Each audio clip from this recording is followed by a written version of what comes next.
Shalom saudaraku, berjumpa kembali bersama dengan saya Pendeta Jakob Setio dalam program Sapa Jemaat di Rumah. Mari kita masuk dalam hadirat Tuhan, kita berdoa, mohon penyertaan dan berkat Allah dicurahkan atas kita. Bapa, kami menyerahkan waktu renungan firman Tuhan kali ini ke dalam tangan kasih-Mu. Mohon hikmat-Mu, mohon pencerahan daripadamu. Biarlah kami mengerti akan kehendak-Mu, supaya sepanjang hari ini menjadi hari yang diberkati, di mana kami boleh hidup seturut dengan kehendak-Mu. Berfirmanlah Tuhan, kami siap diberkati. Di dalam nama Yesus kami berdoa dan bersyukur kepadamu. Haleluya, amin. Firman Tuhan kali ini terambil dari Yakobus 4 ayat 15. Yakobus 4 ayat 15 berkata, "Sebenarnya kamu harus berkata, jika Tuhan menghendakinya, kami akan hidup dan berbuat ini dan itu." Saudaraku, orang Kristen umumnya tidak terlalu menyukai dengan kata insya Allah. Kata yang diserap dari bahasa Arab yang berarti jika Tuhan menghendaki itu seringkali dianggap milik agama tertentu. Seolah-olah bila kita mengucapkan kata itu, kita mengimani agama tertentu itu. Memang betul bahwa kata insya Allah seringkali diucapkan oleh saudara-saudara kita orang Muslim. Bahkan kata itu juga seringkali diklaim menjadi milik mereka.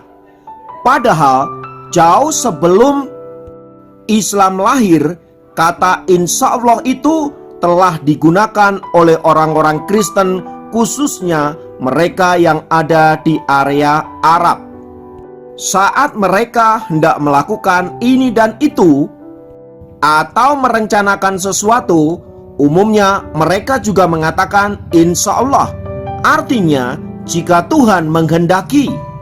Kata itu sebenarnya adalah bentuk kesadaran bahwa manusia itu terbatas dan bahwa rancangan-rancangannya tidak mungkin dapat terlaksana kecuali jika Tuhan menghendakinya.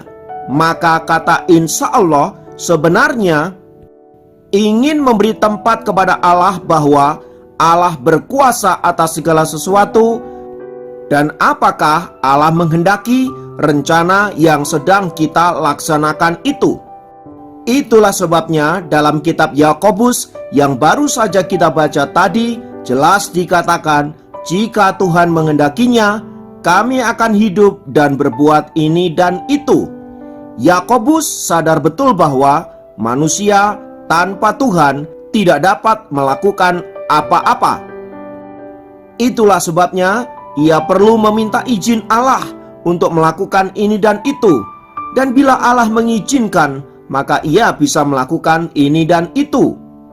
Sebab memang kata insya Allah biasanya berkaitan dengan sesuatu yang bersifat masa depan, atau sesuatu yang belum terjadi. Biasanya di akhir tahun, kita lazim mengisinya dengan aktivitas tutup buku dan kemudian mempersiapkan diri untuk masuk di tahun yang baru. Para pelaku usaha dalam dunia pendidikan, dalam keluarga dan bahkan gereja Tuhan biasanya akan mempersiapkan diri menyambut tahun yang baru dengan berbagai rencana-rencana setahun ke depan. Kita pun seringkali juga melakukan hal yang sama. Malam tahun baru biasanya diisi dengan resolusi, tahun depan kita akan melakukan ini dan itu. Dan dalam merancang semuanya itu, saudara-saudara, kita harus sadar, memang kita harus optimis untuk bisa mencapai semua rancangan itu. Tetapi jangan sampai seolah-olah apa yang kita pikirkan, apa yang kita rencanakan itu pasti terlaksana. Sebab bagaimanapun kita semua tidak memiliki kuasa atas masa depan, dan bahkan kita tidak pernah tahu apakah hari esok kita masih hidup atau tidak. Itulah sebabnya dalam merancang segala sesuatu itu, kita harus berkata, insya Allah, atau jika Tuhan menghendakinya. Kita tidak perlu alergi dengan kata itu, sebab sebenarnya kata itu sangatlah alkitabiah. Kata insya Allah itu memang terkesan kearab-arapan. Atau kalau memang kita tidak suka akan hal itu, bisa diubah dengan kata jika Tuhan menghendaki. Pertanyaannya, mengapa kita perlu mengatakan jika Tuhan menghendaki untuk setiap rancangan yang akan kita lakukan di masa yang akan datang? Terlebih di dalam menjelang tahun baru, di mana kita akan membuat resolusi yang baru pula. Yang pertama, kita harus sadar bahwa kita manusia terbatas dalam segala sesuatu. Rancangan kita seringkali adalah rancangan manusia. Rancangan kita terbatas oleh pandangan masa depan yang seringkali tidak bisa kita ketahui. Umumnya dalam membuat rancangan, kita memang ingin yang baik-baik saja atau sesuatu yang indah-indah. Kita lupa bahwa realita hidup seringkali berjalan berbeda dari apa yang kita rencanakan. Itulah sebabnya kita perlu menyerahkan segala sesuatunya ke dalam tangan Tuhan dan berkata jika Tuhan menghendaki atau insya Allah. Yang kedua, kata insya Allah sebenarnya ingin menempatkan bahwa Allah berkuasa atas hidup Anda dan saya. Dengan berkata jika Tuhan menghendaki, maka kita sebenarnya sedang menyerahkan rancangan-rancangan kita itu ke dalam tangan kasih-Nya, dan bahwa kita percaya di dalam Tuhan ada masa depan yang indah. Di dalam Tuhan sungguh kita menjadi orang-orang yang diberkati, dan ini adalah sebuah harapan dan kepercayaan kepada Allah.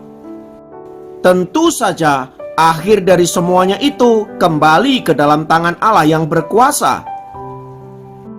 Oleh karena itu, kita wajib dan perlu percaya bahwa rancangan Allah pada diri kita adalah rancangan kebahagiaan, rancangan kebaikan semata-mata. Yang ketiga, dengan berkata insya Allah atau jika Tuhan menghendaki, membuat hidup kita menjadi lebih rileks. Artinya, kita sadar bahwa ya, jika Tuhan memang menghendaki, semuanya akan berjalan. Maka kita akan menjalani hidup dengan easy going. Sebab kita tahu bahwa Tuhanlah pemilik kehidupan. Maka biarlah kita menjalani hidup dengan sukacita, hidup dengan damai sejahtera, dan senantiasa memiliki kebahagiaan di dalam Tuhan, serta yakin bahwa segala sesuatunya berjalan dengan baik-baik saja. Sebab apa yang Anda pikirkan, itulah yang akan terjadi. Jika Anda percaya bahwa Allah kita adalah Allah yang baik, dan bahwa masa depan ada di dalam tangan Tuhan yang baik, maka kita akan menjalani hidup dengan bahagia dan sukacita. Sebab ke dalam tangan Tuhanlah kita serahkan kehidupan kita. Hanya yang perlu menjadi catatan saudaraku, jangan sampai kata insya Allah atau Tuhan menghendaki itu sebagai sebuah reason atau alasan bahwa kita sebenarnya tidak sungguh-sungguh yakin akan hidup kita, tidak sungguh-sungguh yakin bahwa Allah akan melakukan sesuatu yang baik untuk hidup kita. Sehingga seringkali kata insya Allah itu menjadi sebuah kata yang diucapkan tanpa makna. Sedikit-sedikit insya Allah, sedikit-sedikit insya Allah. Sebaliknya, ketika kita mengucapkan kata insya Allah atau Tuhan menghendaki itu, kita harus yakin bahwa bersama dengan Tuhan kita dapat melakukan perkara-perkara besar, perkara-perkara ajaib, dan segala sesuatunya sangat mungkin terjadi di dalam Tuhan. Maka sekarang ketika Anda memasuki akhir tahun dan membuat resolusi, yakinlah bersama dengan Tuhan kita pasti bisa melewati segala sesuatunya dengan baik. Ini tentunya sebuah harapan. Namun sekali lagi segala sesuatunya kembali ke dalam tangan Tuhan. Itulah sebabnya kita perlu mengatakan insya Allah atau jika Tuhan menghendaki. Kiranya firman Tuhan ini meneguhkan kita semua. Mari kita berdoa. Kami mempersiapkan diri kami untuk masuk ke tahun yang baru, yakni tahun 2023. Ada misteri tentu di sana, sebab memang kami tidak tahu apa yang akan terjadi. Tetapi kami tahu bahwa bersama dengan Tuhan, kami pasti bisa melewati semua tantangan yang ada.